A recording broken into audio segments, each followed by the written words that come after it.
Hey guys, God in this wind is so funny. Okay, so I just wanted to hop on here and tell y'all about what's been going on. I haven't posted in a while, and probably a few months ago, God called me. He told me I was going to start traveling, and I wasn't sure where He was sending me, but I knew I was going to be going places.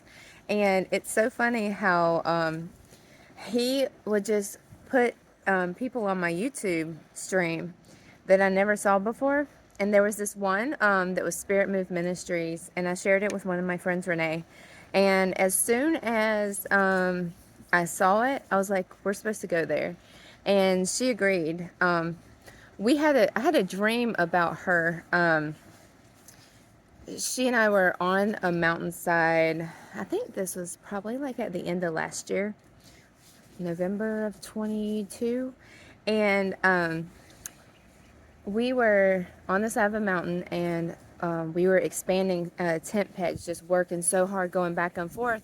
And I remember in my dream, I heard uh, Isaiah 8:11, and it says, and I'll post all the scriptures I'm going to talk about below, but it said, "Do not go the way of these people," like that we were set apart and we had a specific purpose from Him. And so from that point on, I knew that He was going to send us places, and I knew we were going together. So I sent her this video, and then she's like, "Yeah, we're supposed to go. Let's go." So we made the reservations, and I just wanted to make this video about. It's so funny. I didn't realize I was documenting like my walk with God and how He speaks to me, and what all He's doing in my life. But I look back and I was like, I'm vlogging. So here we are. But so we're going to Alabama, and we're going through, I can't remember if it was a Florida town or Georgia. I'm thinking it was Florida. But I'll look it up and put it below too. We're going to Iron City. I think it was Georgia, Iron City, Georgia. And I got hit with the Holy Spirit so strong. I was like, "Whoa, did you feel that?" And she's like, "Yeah." And like, she still was feeling it. And like, she could feel it in her arms and stuff. And I was like, "Should we turn around?" She's like, "I think we should." So she turned around, and we go back to where this spot's at. And it's like in the middle of nowhere, but it said, "Welcome to Iron City, established in 1900. And the whole reason we're going to Alabama was for this. It was pretty much a major prayer event. It was a prayer summit, and it was a Nehemiah rebuilding the walls for our nation, standing in the gap for states, and just praying for our nation, repenting and getting back in covenant with God, and just dedicating our land to Him. All the way back to, our ancestors and the Indians and everything, like just rejoining and blessing our country, right? So we're on the way there, and this place has population 300. And I look up some information online. The reason why it became a town to begin with in the 1900s was because of a well that was dug. And when they dug the well, they struck iron ore. And I've been asking God, like, what is so significant? There goes the wind again. What is so significant about Iron City? And He was talking to me about how not only is iron significant. First of all, I was with one of my best friends. So iron sharpens iron. And iron is strong. And God's been giving me keys for the past year. And a strong iron key is unbreakable, right? And it's the key to the nation. So the big thing is the well being dug.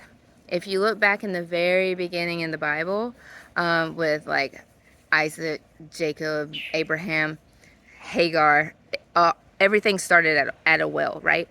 So a well in the Bible would represent a flourishing community because it had the things that were essential for life, right?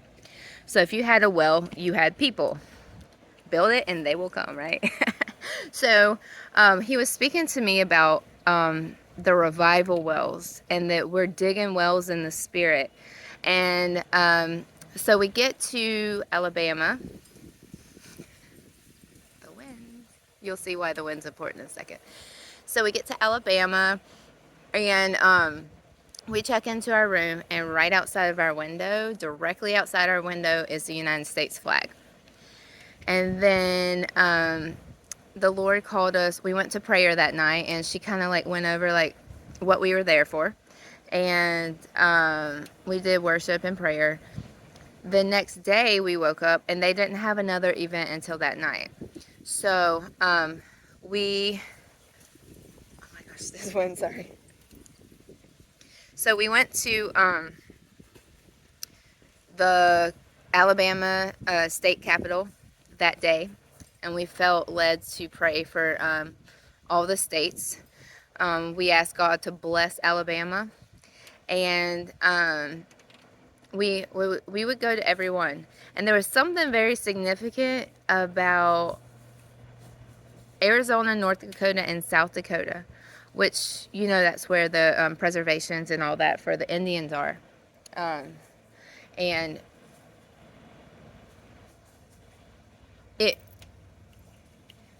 it was very spiritual. Why those three, every other state's they have flags for every state, and then they have stones, the markers at the bottom for what state goes with that flag, right? And so sorry, my chickens. So we were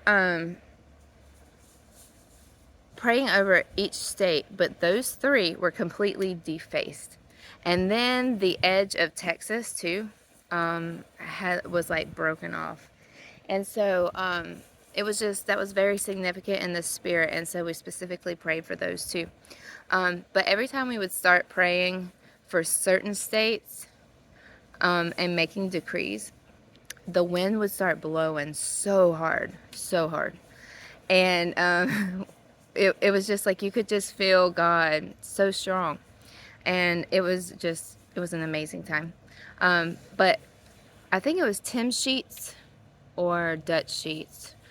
They had I found a website that had all their state decrees on it that they did. They wrote a book about it. And I'll put that in the description below if you're interested in praying for the nation and bringing back in covenant with God. And so we just opened that, and then we decreed over each state whatever the Lord was highlighting in that. And we stayed there for a few hours. And once we were done there, we went to eat. And it was so funny how God just confirms everything that He's doing. And we went and sat at a table, and the table that they placed us at was directly under the United States flag. The only United States, it was like a wooden flag, you know, that they put on the wall. And it was the only table. I looked around. I was like, is there other flags in here? There wasn't. It was the only one in the restaurant.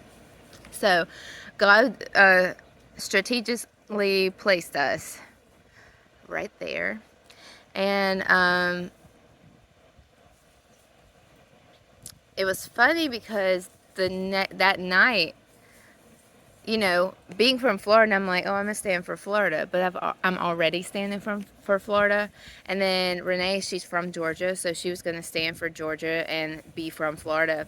But God had her. I can't remember what hers was. I think it was Pennsylvania or something. No, that wasn't it. I think it was Arizona because of how, you know, messed up their stone was. And mine was Iowa. And it had to do with the decree for Iowa. And so it was just so cool to see how God like changed. Like you may plan in your heart and think you're going to do one thing, and He will completely switch it up. So I just wanted to give that update, and like God's doing some amazing things, and I just really feel like he's about to do some awesome work, especially around the spring and April. I just keep hearing like we're about to pop off. And I'm so excited because I'm about to start raising money to go to a mission trip in Cuba. And I want to take some flags with me and teach the children there how to do flag worship. So that's going to be so exciting. But I just wanted to do a quick update. And I'll be going to Cuba in August, but I'm sure a lot will happen before then. So I just speak blessings over y'all. Thanks for watching the video. I hope it was a blessing to you. And like I said, I'll put some scriptures and stuff like that below, as well as the decrees. If you want to decree over your state, or if God puts another state over your heart to decree. I know there's some, man, when we were praying, there were some states that it just, you could feel the stronghold over it.